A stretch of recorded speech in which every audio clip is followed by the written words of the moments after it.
Hello, welcome to my little trip down road testing memory lane. Q&A for you today. Spring is in the air.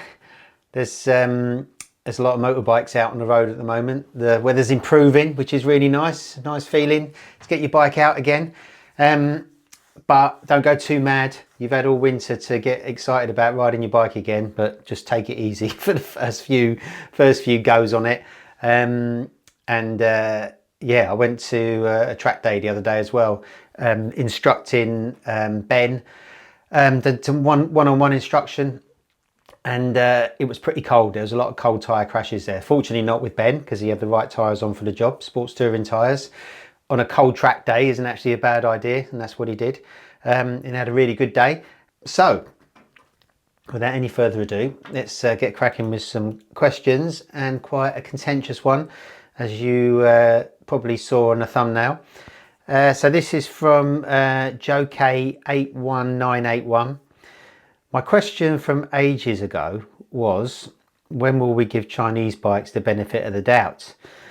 Sorry if I didn't answer your question. Your last video seems to have helped answer that. I've been following CF Moto since 2003.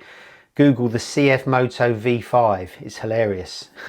I find them fascinating as a company, but never gave them a chance myself. If that 675 goes really well for a generation, I reckon they're nearly in the major leagues. Well, yeah, so Chinese bikes. So they're becoming more and more popular. They're becoming more and more tested by motorcycle magazines and publications and everything in between. And they're sort of really coming of age, and there's no escaping them now. They come in, they're generally pretty good, they are well equipped, and above all, they're very, very cheap. So would you buy a Chinese bike? That is the big question. And if you would or wouldn't, maybe you could let me know in the comments. But, you know, we did the 675 SRR CF Moto test at Portimao, and we also rode a bunch of adventure bikes as well, and lots of comments on the MCM videos, and all pretty predictable. What, you know, we all know what the pros and cons are with Chinese bikes. I mean, what's not good about Chinese bikes? Historically, we've tested a lot at MCN in the past. Historically, they haven't been very well built. You know, they've been rust buckets really, but cheap and cheerful, but not necessarily that desirable.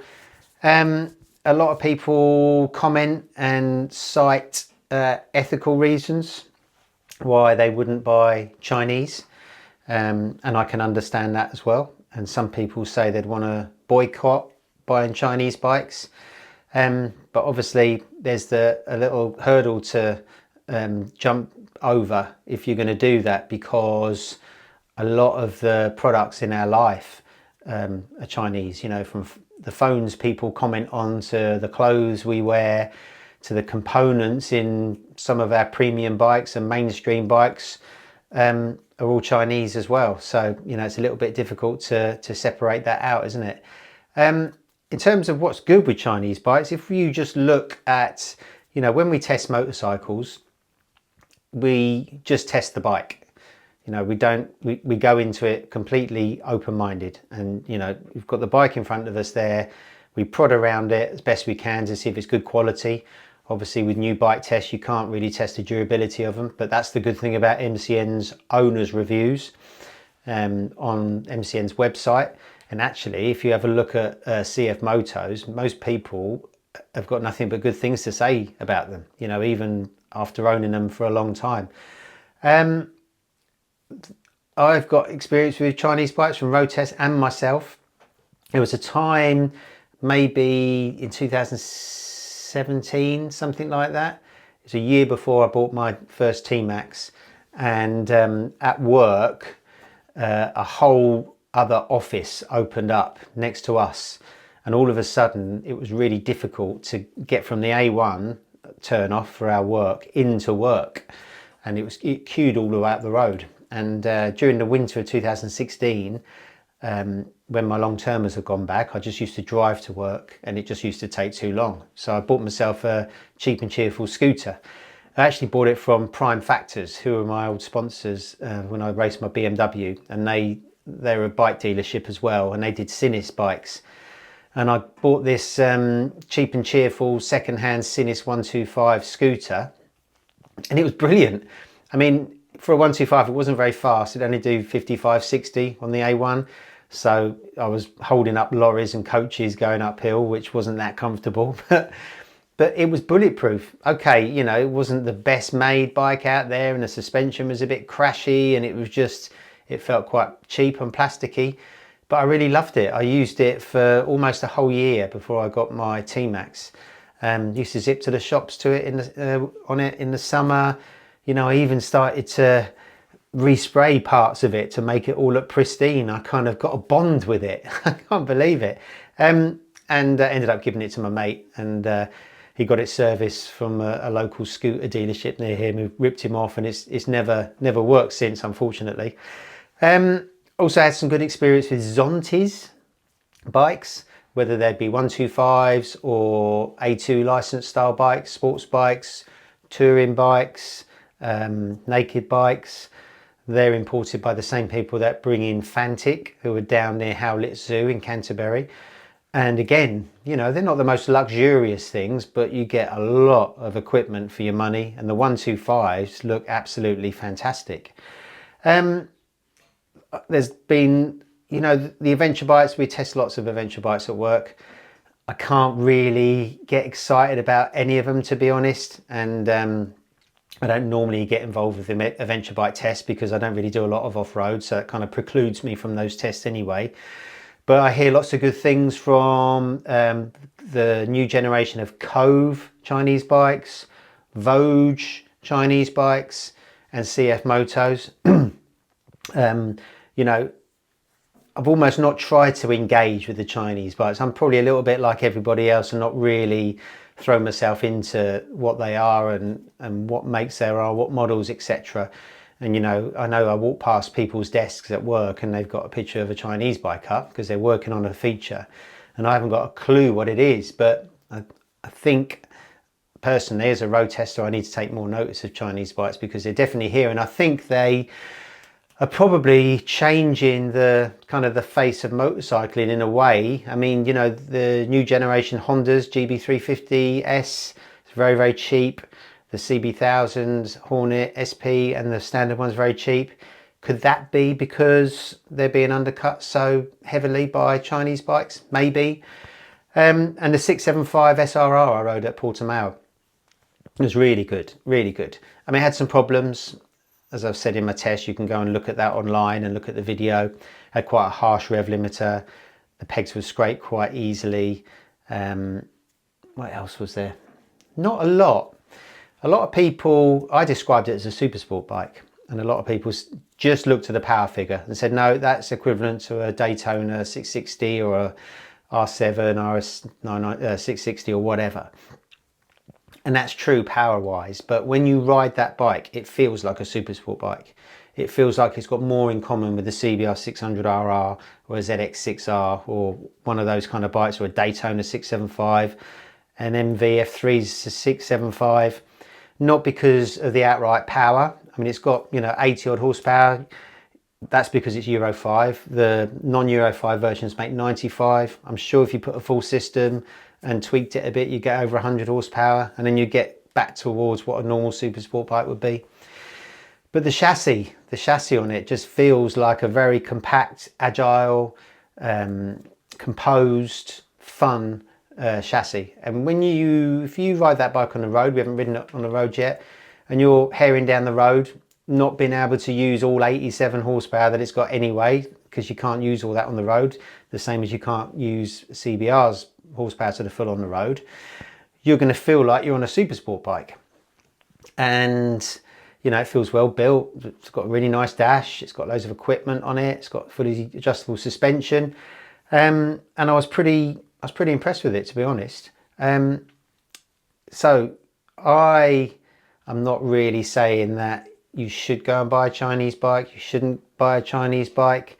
You know, I'm just looking at it in the cold light of day as a road tester and saying, you know, this new generation of Chinese bikes are actually pretty good. You know, it's another option for us.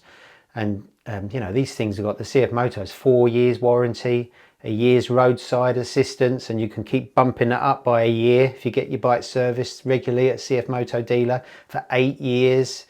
I mean, you know, after all that time, yeah, it might not be worth very much, but you haven't forked out very much either. So yeah, a bit of a swings and roundabouts. So it'd be interesting to see what you think. Would you trust a Chinese bike?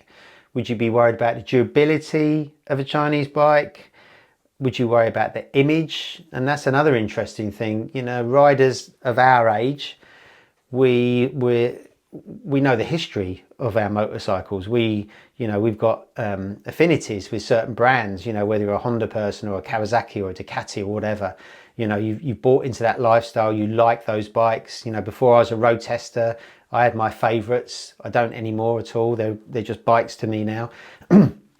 Obviously, I like my T-Max and my GSX-R, but I wouldn't say I'm a particular Yamaha fan or Suzuki fan. I just like those two bikes. And some people wouldn't be seen dead on a Chinese bike. But for the younger generation who haven't grown up with all of these established brands and they just look at a £6,500 CF Moto Super Sport bike, then why not? Why would they spend another £4,000 or £5,000 on a Honda or a Kawasaki, which isn't really going to give them any more riding pleasure on the road? Yeah, on a track day, a more powerful bike would probably beat it. But how many people on track days really rinse every last BHP out of their bike? They just don't, unless you're right at the front of the fast group. So really, really interesting one. So it'd be interesting to see what you think. And thank you very much for your question, Joe. That's a really good one. Right, next is from Cirrhosis of the Liver. Read your one out before. Hello, Michael. I've listened to your podcast with the Sue Perkins from 44 Teeth, Chris Eads. Are there any plans to talk with Jason Statham or John Wilkes Boothie from 44 Teeth either? Have you talked to either of them in the past? Keep up the good work. Thanks very much. Well, I was with both Chris and Alistair at the CF Moto launch. You know, we bump into each other all the time on launches. And obviously I used to with Mike Booth as well. Yeah, really nice people, get on with them really well. You know, when we all produce our different sort of content on YouTube, obviously we all look very different. We all got different ways of doing things. 44 Teeth have got their own way, MCN have got their own way, you know, but at the end of the day, when we're there together at launches, we're all there doing the same job and we all get on, we all have a laugh. I give Alistair all my jokes so then he can pass them off on his own, as his own on 44 Teeth. But yeah, there's no plans to do anything official with any of those guys. And I think they're just about to head off on their budget bike battle as well. So it'd be interesting to see that when it's done. But yeah, I see them all the time and they're lovely people. Thank you very much for your question. Next from Philip Bunalty. Thanks for your question. Does the anti-wheelie thing, we were talking about anti-wheelie in a few videos ago, also apply to bikes like the new 698 Hypermotard? From what I saw and heard in some reviews, it seemed like they were made for enabling wheelies rather than stopping wheelies at the track. Yeah, interesting. Yeah, the Ducati's wheelie control, I mean, that Hypermotard is just, you know, I rode it for half a day last year, or year before now, I can't remember. It must have been last year, and it's just a hooligan. It just wants to wheelie, and it just wants to skid, and it just wants to endo. That's all it really likes to do. A bit of a one track or one trick pony, really. And it's a shame they're not putting that engine in anything else. I can't see that they're going to sell a lot. It's definitely a second bike or a third bike. Yeah, at the launch, a lot of people were doing wheelies on them, and the wheelie control was holding them or stopping them from flipping on the throttle. But the wheelie control works exactly the same as it does in any other bike, really. You know, it's IMU controlled. It's done on, so it knows its angle, how high it's lifting. It does it on the throttle position and all those things. And the wheelie control, like the KTM, for example, will let you go quite high So, you know, when those guys were mucking about at the kart track at the launch, you know, they were doing nice high wheelies and kind of just bumping into the wheelie control a little bit. But again, to do proper wheelies for any length, you need to go up to the balance point and you need to turn the anti-wheelie off. So yeah, it will help you wheelie to a point. But one thing I forgot to mention in the other wheelie discussion was that, you know, getting up on one wheel and balancing is only half the wheelie. That's probably the safest part of the wheelie. The most dangerous part of the wheelie is landing, and you need to have enough revs left so you can accelerate out of the wheelie, so you can put the bike down back on its front wheel under power. Because if it comes down too fast, if the electronics just cut it and it goes boom, then that's where you can have a big problem. That's where if the wheel's not traveling as fast as the rear wheel, you can skid the front wheel. If you're not completely straight, it can fold under you. It can cause a tank slap. So yeah, you need to be able to power out of a wheelie, which is another reason why you don't really want to be leaning on wheelie control for really high wheelies, because at some point the ignition will cut and it will just slam you down. You won't be able to accelerate through it because you'll be accelerating against the ignition cut. So yeah, again, like all the other wheelie controls, it's good for getting a feeling of a wheelie, you know, getting the feeling of the front going light and your stomach starting to feel like a washing machine when you get to the balance point. But you know, to do proper wheelies, you really still need to turn the wheelie control off. Thanks very much for your question. Next is from Bradley Alexander 5821. My question is, how do you choose the questions you post? Well, good question. I collate all the questions from all the comments on all the videos, and I put them all in a little file and pick out maybe 6 to 10 for each video. And it's pretty random, really. You know, I've got a lot of questions to get through, so apologies if I haven't answered your question yet. I try to do a good mix of questions. I try to choose questions that people haven't asked before. There's a lot of repeat questions, which I can put the repeats in every now and then. You know, not everyone watches all the videos, obviously, so you probably wouldn't notice any duplications anyway. But yeah, it's kind of random, really. They just go in a tombola and I kind of pick out questions going back a couple of years now. So that's how I do it. And also the really long questions, it's hard to do because they don't fit on the screen and they take too long to read out. So maybe a couple of paragraphs is the ideal length for a question. But thank you for your question. Next is from Sheldon Ong 7648. Thanks for your question. Hello, I watch all your thanks for asking videos. Thank you.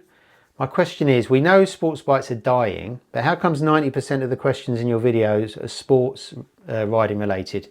Why do you think that is? Thanks and keep up the great work. Well, interesting, isn't it? I don't think there's a massive forum for kind of sports riding and sports bikes anymore. You know, a lot of publications and magazines focus more on adventure bikes and naked bikes and retro bikes now. You know, sports bikes almost became a bit of a dirty word over the last few years, but they're starting to come back in now with the new generation of middleweight sports bikes. But despite all of that, I think people are still interested in sports bikes. I think people like reading about them. I think a lot of people still own them, even though new sports bike sales aren't great. But you go to any bike meets, there'll be a lot of noughties sports bikes, 90s sports bikes, and newer as well. The track day industry is still booming, even though it's kind of dropped off a little bit. Like I say, I was at a track day the other day at Donington in February in the cold, and it was absolutely rammed. And generally, sports bike riders want to go through this journey of self-improvement, which I think all motorcycle riders do. Everyone wants to get better. Nobody masters it, myself included. There's always someone faster, there's always someone better. You know, the changing of the guard always happens, even at the highest level of racing. And, you know, people discover new ways to ride and all the rest of it. So, yeah, I think that's probably why most of my questions are sports riding related.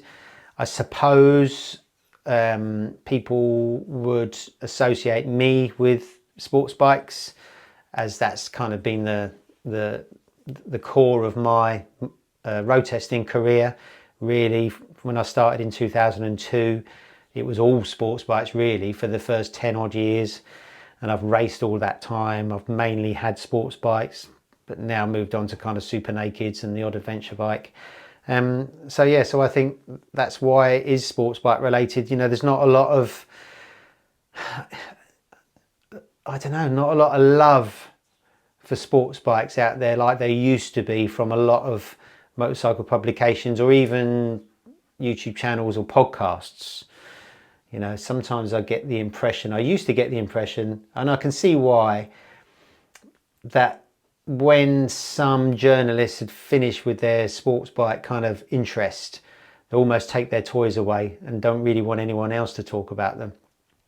And although, you know, I find sports bikes uncomfortable now, and I wouldn't want to live on my GSX-R 750. My GSX-R 750 is just for sort of special occasions now, and I much prefer riding my T-Max. But that doesn't mean I still don't love sports bikes anymore, and I still don't love trying to that journey of self-improvement. You know, body position and where to brake, how to turn, and all this kind of stuff is really, really interesting. And you know, I don't know about you, but on every ride I'm always trying to improve things. I'm always trying to get something right. I'm always trying to figure out new things. I'm always trying to learn the motorcycle, even though I've been riding for flipping heck, I don't know, since 1986. You do the maths. but anyway, I think that's probably why a lot of the questions are sports bike related. And I doubt people would come on here and ask me about off-road trails or how to customize their Triumph bobber or whatever. So yeah, that's probably the reason. Thanks very much for your question. Next is from Mr. Gibbo 1974. Thanks for your question. A thank you and a question. I'll try and make this as short as possible. I've recently got back into track days. I've watched all your videos and digested all your advice on track riding, and I'm glad to report that, having never gone quicker than a minute round Brands Indy circuit, I'm now getting comfortably in the 55s. Well done. So thanks for the remote tuition. It's really worked. My question is this.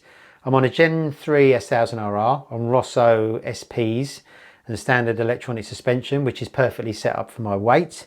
Do you think I should be pushing for quicker lap times in a 55, or should I be moving to better rubber and mechanical suspension before trying to get lower times?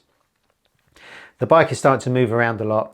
P.S. I'm nearly 50. I'm not trying to break any records, just racing against myself really.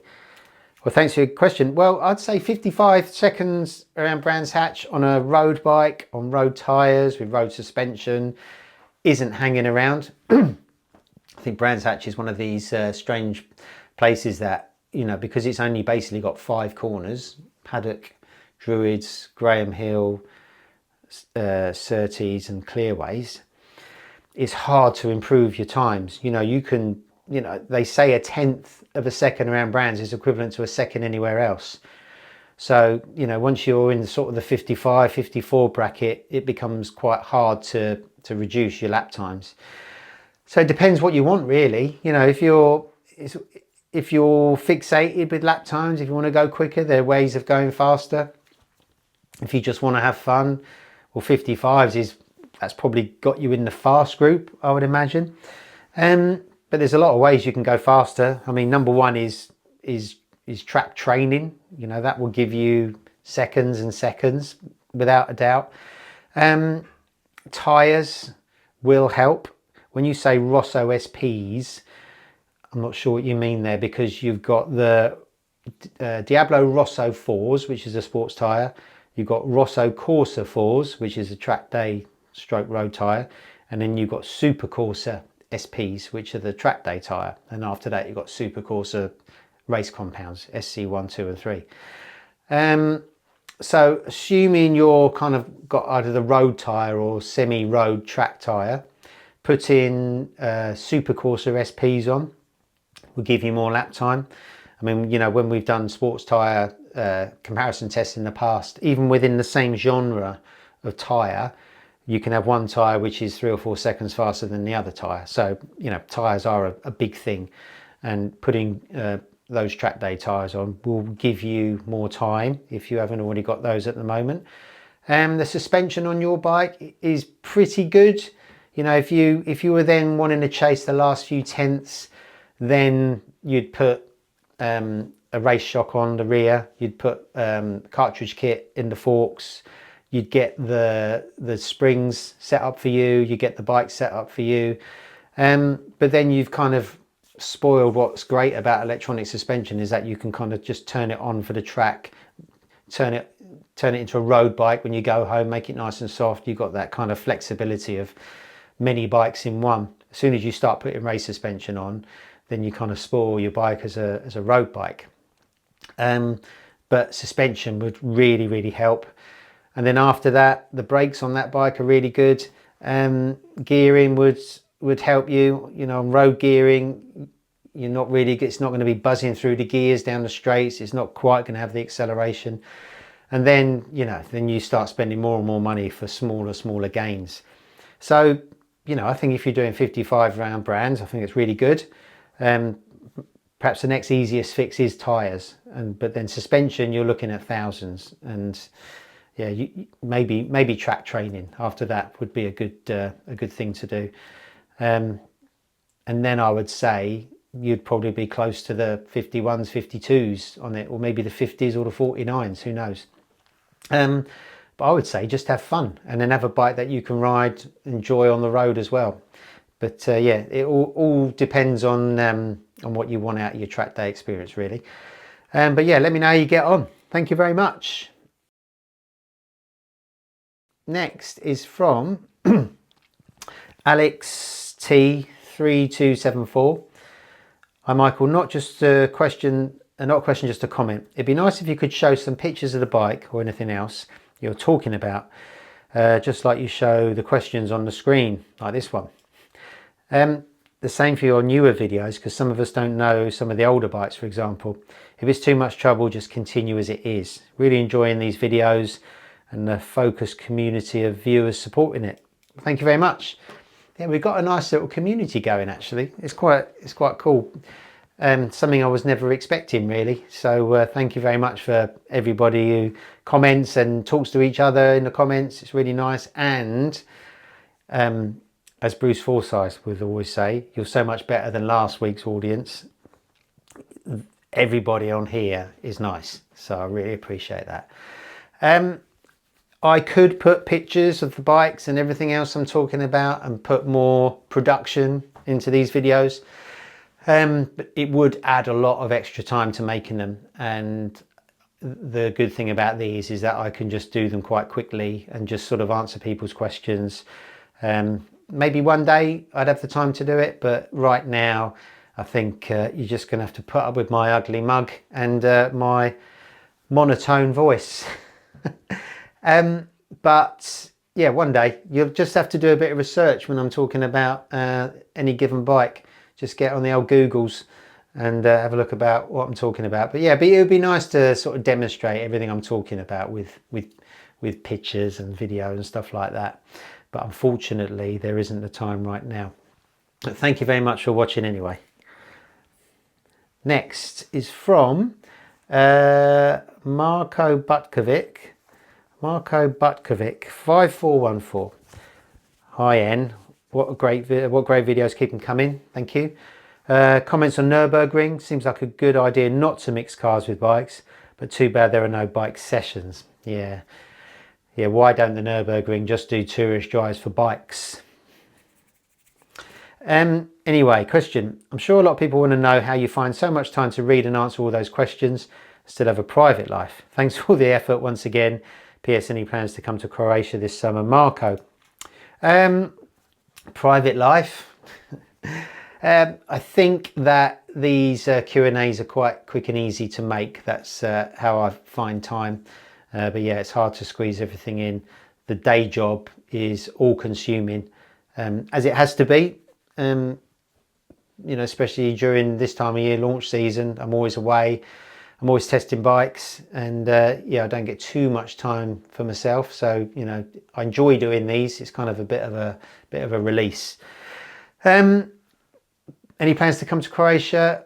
I'd love to, not this year. This year, my big kind of summer trip with my girlfriend's going to be down the east coast of Italy, and then across to the toe of Italy into Sicily, and then back up on the ferry to Genova and back up again, which is what I'm going to do in September. But I'd like to come back to Croatia.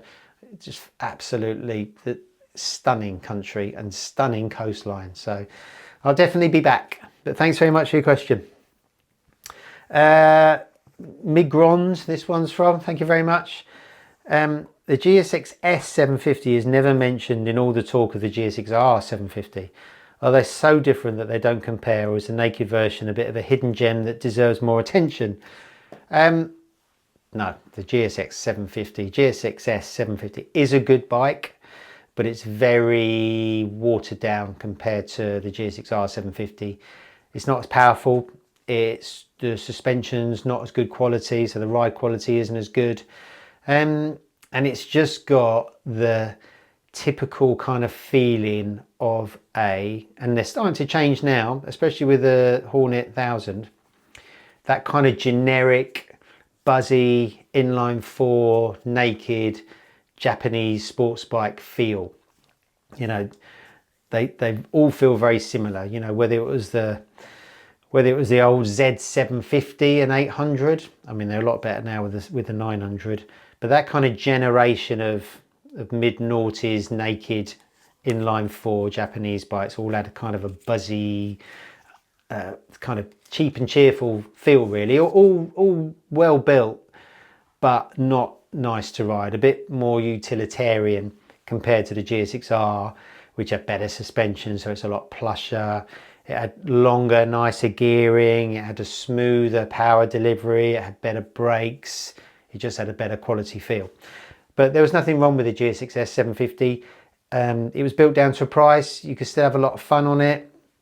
You know, I wouldn't ever turn my nose up at it, and I'm sure a lot of people have got them and really enjoy them, but they're not a naked GSX-R 750, unfortunately, and the price reflects that. So thanks very much for your question. And finally, from ZZBMX397. Hi Mike, good work, thank you. In your recent Q&A you said very categorically that you consider Japanese inline fours, technically you said 600s I think, to be what motorcycle reviewers consider characterless. To play devil's advocate, please reassure me that you're not carving out an exception for your own bike. And if not, then why in God's name do you love a bike which is equally characterless?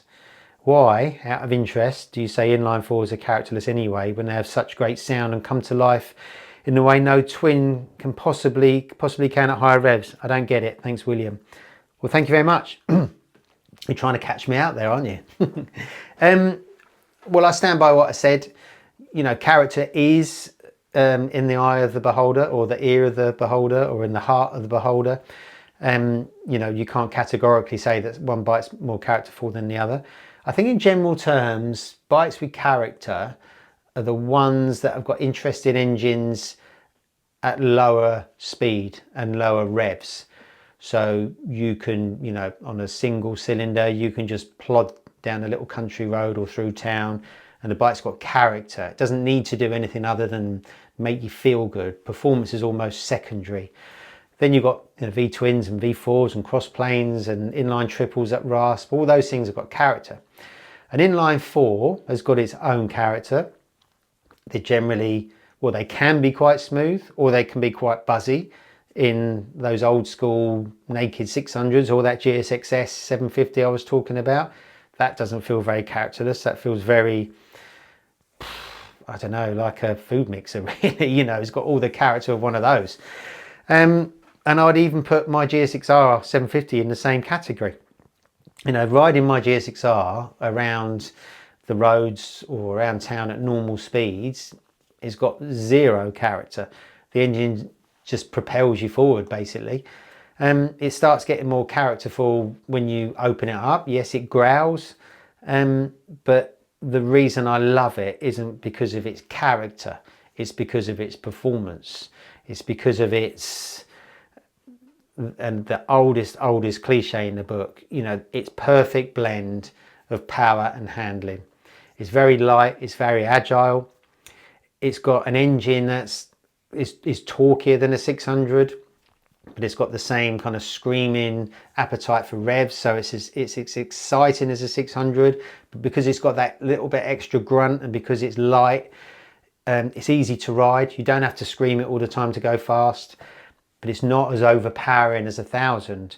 You know, where a 1000's always trying to ride you, and you never ever get close to its limit, whereas a GSX-R is almost as fast as a 1000, plus you feel like you can get closer to its limit. So I love that bike because of the way it performs at speed and the excitement it gives you for that reason. But I wouldn't say that it's got character in the same way. I don't think an S1000R has got character, or an S1000RR or an M1000RR, but they're very, very capable bikes. The S1000R is an amazing touring bike. It's an amazing track day bike. It's fast, it pulls wheelies. It's exciting, but not necessarily characterful. Whereas, for example, I love a Fantic 500 Caballero, which is slow, but I just love the engine. I love the perkiness of it. I love the sound. I love the lightness, and that's got character for a different reason. So, like I said before, and like many of you have commented, it's hard to categorize character, and a lot of people think their bikes are characterful and somebody else may not. But yeah, I'd say my GSX-R is characterless, but really good fun. Right then, that is it for this week's video. Thank you very much for watching, and I'll see you on the next one.